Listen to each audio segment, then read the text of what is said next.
So this telemedicine project is an initiative that we started, and of course we're working in MEASAT, aimed at bringing healthcare to the rural population. So we believe that people in the rural areas might not have access to healthcare because the nearest healthcare facility might be away but far from them. So we wanted to find a way where we will be able to bring healthcare to them, and that's how we came up with the idea of telemedicine. And that's when we met up with MEASAT. And as you know, MEASAT has already been connecting people, especially in the rural areas. But I think that one I'll let Mr. Yau speak. So I think it's that to say that we started off with our ConnectMe, the broadband connectivity to the rural area, since 2018. Initially, our focus is just establish the connectivity in the rural area. So today we have roughly about like 4,000 sites nationwide in East and West Malaysia. So by just putting in the connectivity, I think that's just the first step. So we realized that the digital gap between the rural area and the urban area is so big. So by having this connectivity, the infra itself, then we started thinking what we can add into it. So we come across like Mudah Healththech, the party that have the same thinking as us, same vision and mission. So that's, I think, we click up very well. But what you hear is probably it's like things are very smooth. But just to tell you the truth, I think this project from the start until where we are today is already 12 months. So it took a lot of initiative, and I think important thing is that this whole ecosystem itself, just between both parties, is not enough. You really need to have the local champion in order to make this work. So that's where we start to look at which are the right party that we can put this equipment, and hence he can also help us to promote this whole initiative.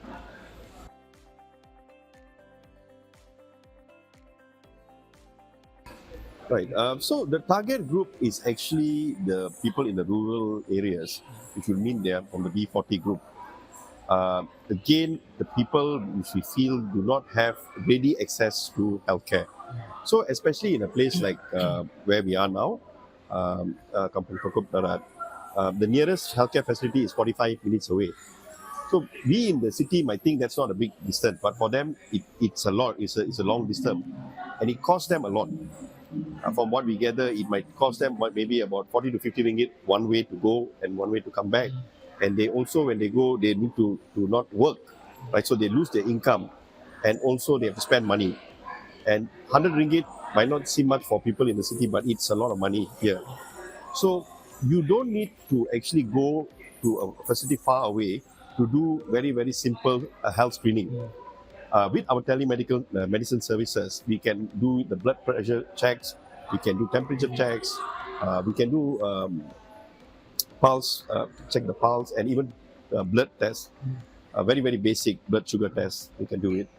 So the patient does not have to go so far and spend so much money. They can just do it with our telemedicine services, with our doctors.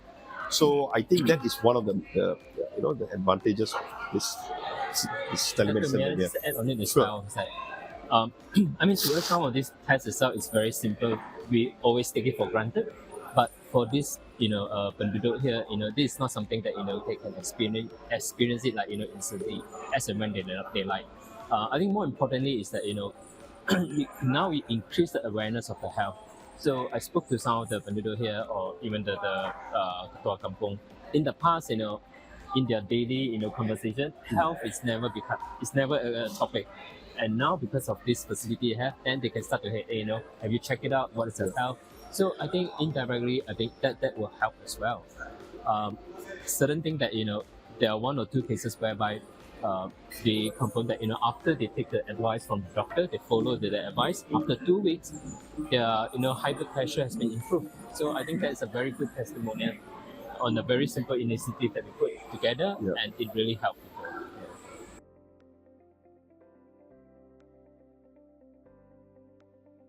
Okay, so currently we have got, in today's medical technology, a lot of new devices are coming up, right?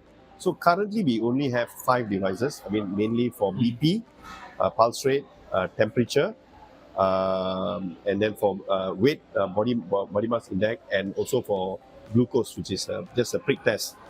Now, in the future, if you look at the evolving medical technology, you even have got now remote stethoscopes, meaning you can just take a stethoscope, put it onto your chest, and you can interpret it. The interpretation will come out.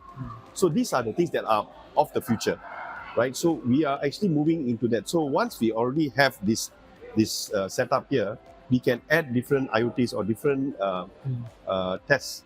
So as technology goes on, we will keep adding new things.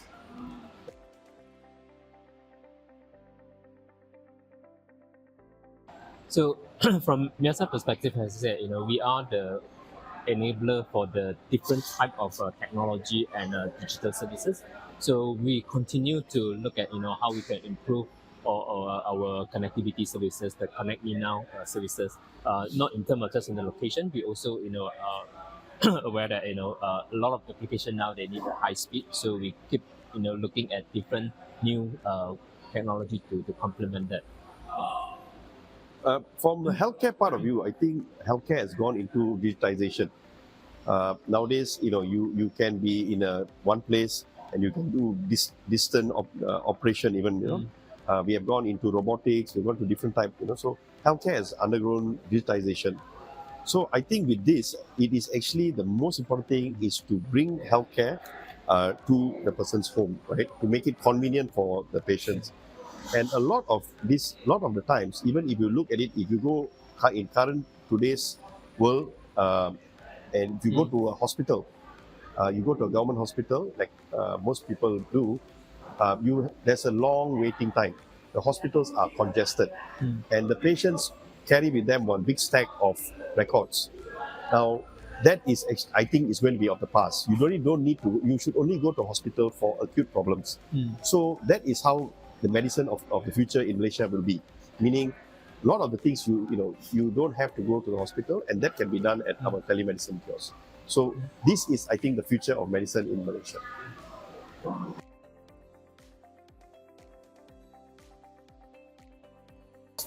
So I think in any new technology that you introduce, it's always that it takes time for people to make themselves comfortable with it. That I think we slowly go through that phases. So people now, I think they are more open to it, to use the technology. So hopefully in the moving forward itself, it's getting more and more common to them, and utilize leverage on the technology and kind of help them to have a more healthy lifestyle.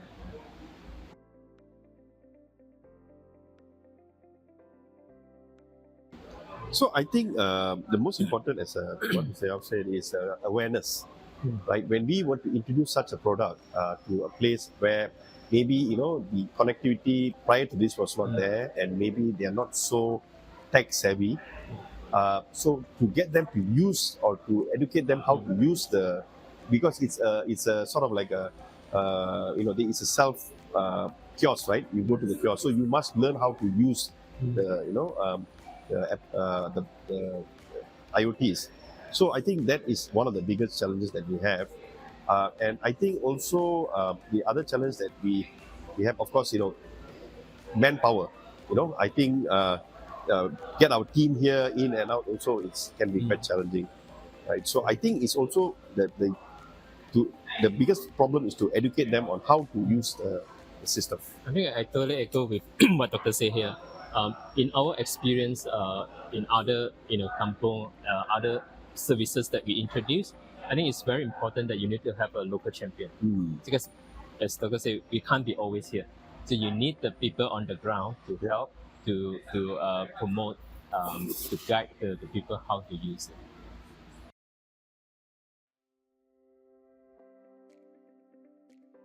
I think it will come in a few aspects of it. Just look at a lot of projects that we are doing. We always start off with our own initiative, and after we bring in certain success, then the government start to step in. They like the program, they acknowledge what we are doing, and they start to provide certain funding or grants for it. Because it's very important that it's just based on the pure, private effort between Mudah and MEASAT, there's only so much that we can do. So we really need the acknowledgement from the government to step in to say that, hey, I like what you're doing. I acknowledge that this is good. Then they can help us to push it further. So that, I think, is a good indication to say that this program is successful. From the medical part of it, I think what we want to achieve is actually by mining the data, because what we have is we will have all the statistics of the patients, the BP, the saturation. So all this, and this data is actually going to be a continuous data. So today you go, your BP till the last day you go is actually all recorded, and we put it in a graph. So that way we can look at the trend and we can help to treat the patient, right? So the indicator will be that, right? The starting point and the ending point. So if your BP goes maybe 6 months down the road is lower than what it was, then we have helped in a certain way. Yeah. So we are going to use data to assess our contribution.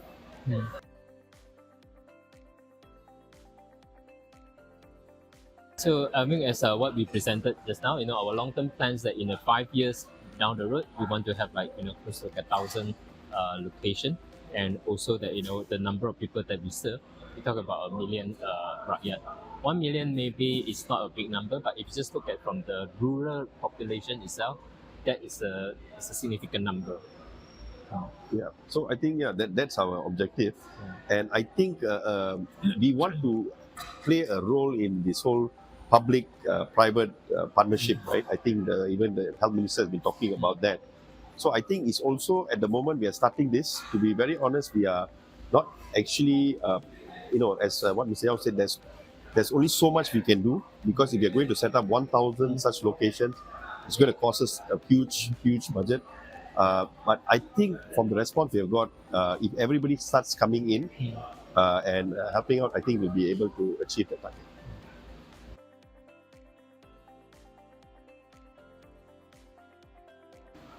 So you rightly say that we started off as a telco service provider, but I think along the journey itself, because we are very focused in the rural communication, so we see that there's only so much that we can do just by providing the rural communication. Our aim itself is we want to become a rural service provider. So rural service provider can encompass of many things. It can be from the entrepreneurship, the telemedicine. I think in the future, delivery content to a certain target group itself. That's also one of the plan that we are working on. So once we have the broadband connectivity, that will be able to enable a lot of digital services application. So it's a long journey, but we believe that with the team that we have and with the right partner, we will be able to achieve that.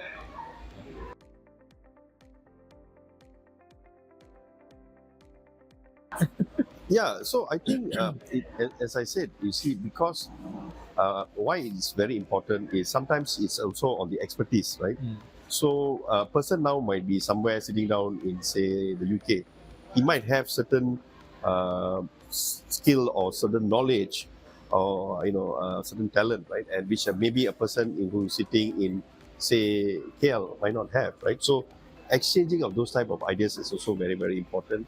And also you enable the patient to have more choice, right? So they don't just have to look at they can get a second opinion from anywhere, anyone that they want. So definitely telemedicine is here to stay. It's only about what you can do or what you can't do with telemedicine, because up to now, telemedicine doesn't really replace a doctor. It just helps the doctor or enables the doctor to do certain things, right? So we have not gone into the full AI technology yet where doctors are replaceable, because the guy on the other side is still a doctor, right? But I see the future of medicine is that, right? You will not be seeing a doctor anymore. You will be feeding all your information into a chat GPT and getting all the answers. And it's already happening in today's healthcare, right? So we are not there yet. I think we're heading there, but we are not fully, we are not trying to replace a doctor or anything like that. We're just trying to help the doctor. We're trying to help the patient to give patient better care. So I think the telemedicine is not something new. Back in 1997 when we introduced the MSC, this is one of the flagship. I think it's a lot to do with the timing. So when the timing is right, the right ingredient come into it. For example, the connectivity. Yes. I think yes, the thing will start to grow from there. This is not something new, but as I said, the resources behind it, who is the right party to push it. I think that's very important. Gembira, sangat happy. Kenapa? Dia memudahkan khidmat nasihatin senang dapat dari dokter. Puan suka atas talian. Memudahkan.